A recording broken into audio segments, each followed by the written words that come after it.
Gaze at the scary movie. Ooh. 8% on Rotten Tomatoes. Ooh.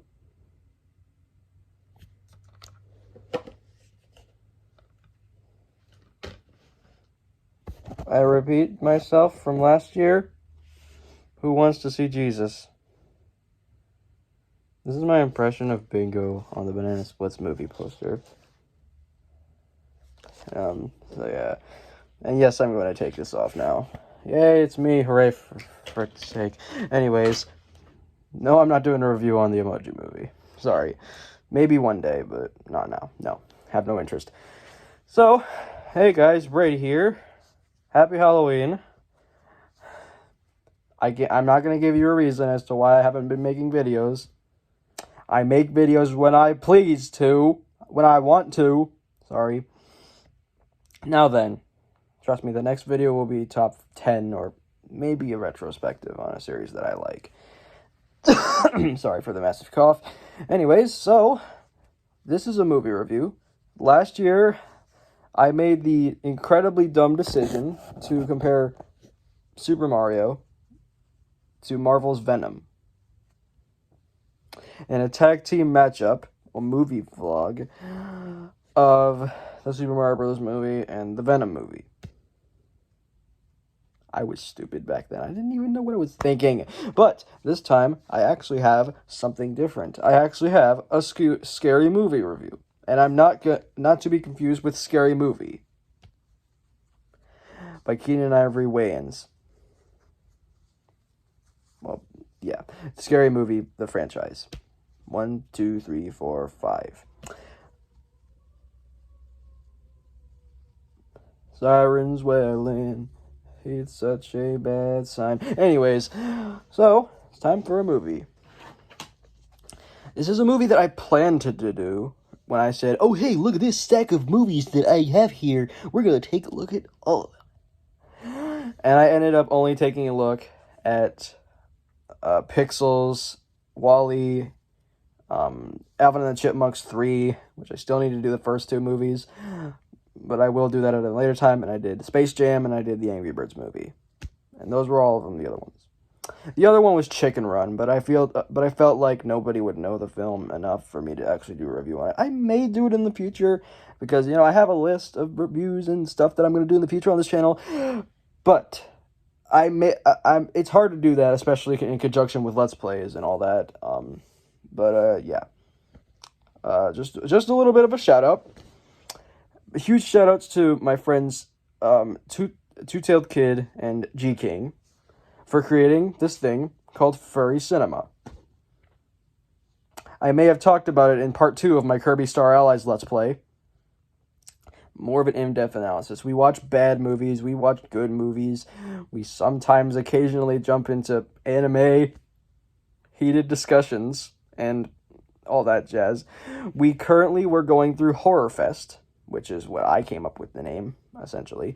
We watched Rocky Horror Picture Show, Jennifer's Body, The Lighthouse, which is easily one of the worst horror films I've ever seen. The film that we're going to be talking about today, we did Monster Squad, which is cheesy as all frick. We did Shining, Donnie Darko. We did Goosebumps 2015, the 2015 Goosebumps movie. We did Saw. We did Lost Boys, we did Nightmare on Elm Street, and just recently we finished up Poltergeist, the old version. So, what can you say about Warner Brothers in general? They're cool. Yes. In fact, one of the videos that's coming up later is top 10 on a certain Warner Brothers game that just recently got rumored and probably is getting announced at the State of Play as we speak at the time of this recording. But what can you say about Scooby-Doo? Where are you? We got some work to do now. I could say a few things about it. It's a classic. I have no problems with Scooby-Doo. A lot of people do. For some reason, it's just like, ugh, such a terrible show.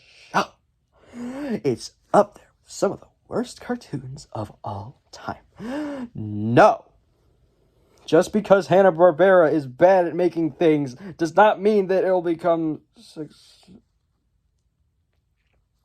Yeah, I know. Everybody craps on the Banana Splits for being very stupid and childish, but hey, it was the 60s. What are we gonna do?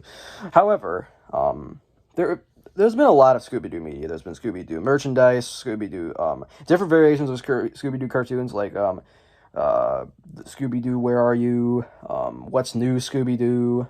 Be Cool Scooby-Doo. Be Cool Scooby-Doo being the worst interpretation of Scooby-Doo, having easily the worst art style. There's been Lego Scooby-Doo. There's been Scooby-Doo cartoon 2D movies like Zombie Island, the Hex Girls or whatever, Cyber Chase. You can go watch Cat Icarus cover Cyber Chase, both the game on PS1 and the movie. But we're going to be talking about one of the most national treasures of all time. Let's talk about the Scooby-Doo movie. So listen to me. I've talked about this film. I've mentioned this film quite some times, actually. Even shamelessly putting it on my incredibly biased Guilty Pleasure Movies list. You can go watch that. It's part of the cringy era of videos that I used to do, where I was just like, it's actually where I was just like, wow, so good. I was so excited back then. I tried to be excited. Now I'm just like, yeah, here's a movie. Let's talk about it in better detail. So, this movie was released in 2002. The sequel was released in 2004. The year that yours truly was born. And also the year that we got Alien vs. Predator. A double dose of disappointment that year. And as for The Mystery Begins and Curse of the Lake Monster, I think it's called, those are Cartoon Network movies. Those are out of the question, as of right now. But this one, however, it's the first movie I bought at Second and Charles. Does that make it special? Oh, voice crack. Scary voice crack. Ooh, spook. Anyways, what draws... But I'm going to be honest with you guys. This movie is actually not as bad. Now, this was one of the movies that we did for Horror Fest on Furry Cinema, or FC for short. And we loved it. It was treasure. It was a treasure of the 2000s that we easily could, salvage and whatnot. So, I'm going to be talking about it. I was originally going to do a review on Jennifer's Body, but in all honesty, I don't remember a thing from that film. So instead, I'm giving you the next best thing. Scooby-Doo. Let's do it. So the movie opens up with a pop song. A rap version of the Scooby-Doo theme song. Scooby-Dooby-Doo, where are you? We got some work to do now. It's stupid. It's exactly what you'd think of when you hear cartoon live-action remake. You gotta put the pop songs, celebrity voice actors, fart jokes, poop jokes, burp jokes, pop cultural referencing. The perfect formula for every animated film now. But I digress. So the movie opens up with a battle between a ghost. And we, of course, get introduced to our lovely friends at Mystery Inc. We have Shaggy, who kind of looks a little too much like Austin Hargrave. We have Daphne, who kind of looks like the worst character in the movie. Not really. And Fred, who is what everybody considers the worst character in the show. Give him a break. And Velma.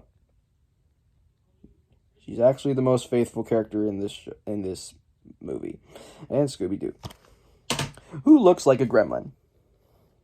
What else are you gonna do, man? You can put Astro in the Jetsons live-action movie, you make him CG. You want to put Dino in the live-action Flintstones movie, which they did make that, make him CG. What else are you gonna do? Make them a real dog? If they do that, people are gonna get even more mad, be like, hey, he's not supposed to look like that, you're screwed. Make him look like a gremlin, I don't even care. But, at least they gave him the collar and the voice. Yeah, after they figure out that they pull the mask, like, let's see who this guy really is, just like the show, and they're just like, oh, that they say the name. That's what I was saying. They move on out of the place, getting autographs, and the mystery machine comes in, being like, "Hey boys, I'm here now. Let's go to Burger King." And this movie was that. I'm pretty sure this movie had Burger King toys or Happy Meal toys. Every popular movie has to have a Happy Meal toy. Have you seen Space Jam 2? It has a ton of merchandise. But they all decide they want to quit. Because of course they do. And then we cut to many years later, where Shaggy and Scooby are the only ones left in Mystery Inc. And what do? Even with their friends out of the group, they make a food truck and sell burgers. And they dress like hippies.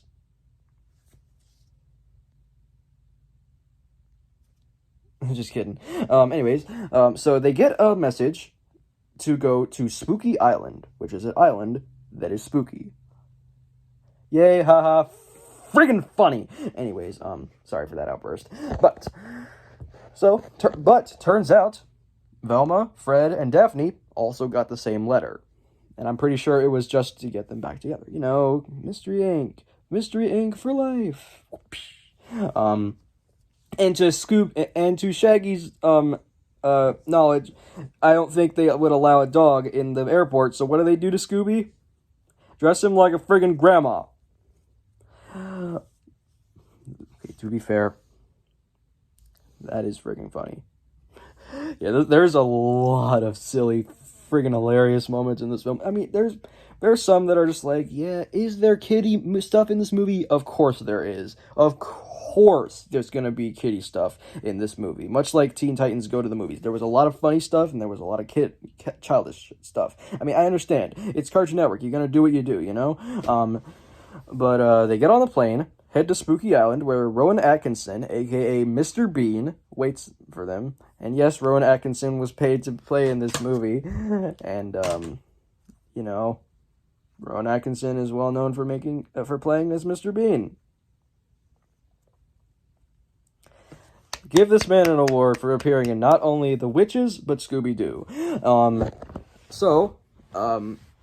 As they discover, people are being brainwashed at Spooky Island. And it's scary. Yeah. And they're just like, we got this. Anyways, make that a GIF, please. Jesus Christ. Anyways, so they move into the hotel where they have their shenanigans and whatnot. They go up to this spooky castle up in the distance and have a roller coaster, of a lifetime. Yes, it is literally a roller coaster, but that's beside the point. So we give plot, but then we get to some important parts. Like, for example, at night, there are demons. And I'm presuming that the demons look worse than Scooby-Doo. Okay, yes, Scooby-Doo is... the demons obviously look worse than Scooby-Doo, even though Scooby-Doo looks like a demon himself. But, I mean, one of the scenes, she's just like... made to look like he's creeping you guys out, which in actuality he really isn't. So, as for the rest of the film, we progress and until Fred and Velma got captured and are also brainwashed and stuff.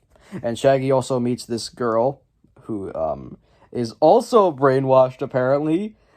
We don't figure that out until like a few minutes into the film, but that's beside the point. So, what do you say we get to the climax? Oh, actually, I skipped a few important parts. Like one of the most funniest lines in the film. I can look at myself naked. And Scooby-Doo and Shaggy have a farting contest. Because of course.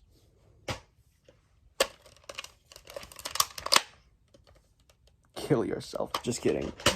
I did not mean that. I'm sorry for saying kill yourself. It's just, I'm trying to be funny. I'm trying to be a funny man.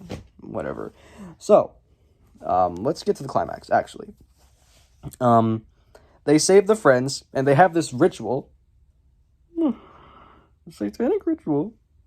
Of course, where Scooby-Doo is the sacrifice, apparently, as evidenced by Rowan Atkinson's character. And Shaggy sneaks in, disguise style, and, of course, hijinks ensues. They set up a trap, of course, for the ritual to take, while the ritual is taking place, they set up a trap. And if the trap gets activated, everything goes to crap. And as for Daphne, she's fighting, she apparently knows Kung Fu. You know? And she beats up this Nacho Libre kind of guy. And as for what Fred did when he was out of Mystery Inc., he made a book called Fred on Fred, The Many Faces of Me. Okay, trust me, you're starting to brazzer that crap. I'm sorry, but that's beside the point. So, what do you say we get to the final act? Turns out this whole time, it was Scrappy-Doo. You know, the little crap head in the cartoon. Nobody cared about Scrappy. At least I didn't. But he was the one who put on this whole show and let the demons loose and mind controlled everybody and let their souls go into the soul pool. And at the end, they saved the day and beat Scrappy's butthole and get the real Rowan Atkinson out of the chamber that he was trapped in. And of course, Mystery Inc. saves the day. That was a quick wrap-up. So anyways, what can you say about Scooby-Doo? It's good. Excellent stuff. Although, I will say this, it's not the best. Because, obviously it's a cartoon live-action remake. I'm sorry you can hear my family outside. But it's funny, it's got some goofy moments, it's got some stupid moments, I will admit. But if you actually try to watch the movie with friends, you can get a lot of laughs. I can recommend it. It's one of my guilty pleasures, still to this day. And I'm not getting rid of it or selling it anytime soon, and you can't make me. Second in Charles for life. So anyways, I hope you guys enjoyed this video. Sorry I'm trying to rush, because I'm trying to, get this video out before Halloween, on Halloween. So yeah, catch you guys later. Don't get beaten up by the devil tonight, or else the devil will come for your butt. Thought I broke somebody, or something. I broke somebody. Anyways, that's it. So go have a nice Halloween. Dress up as somebody funny, or somebody spooky, or somebody creepy. Or dress up like my interpretation of Bingo, or probably not. But anyways, that's it. So hope you guys enjoy this very fast review, 18 minutes long, of Scooby-Doo. So, catch you guys later. Sayonara, peeps. Take care. Scooby-Doo, out!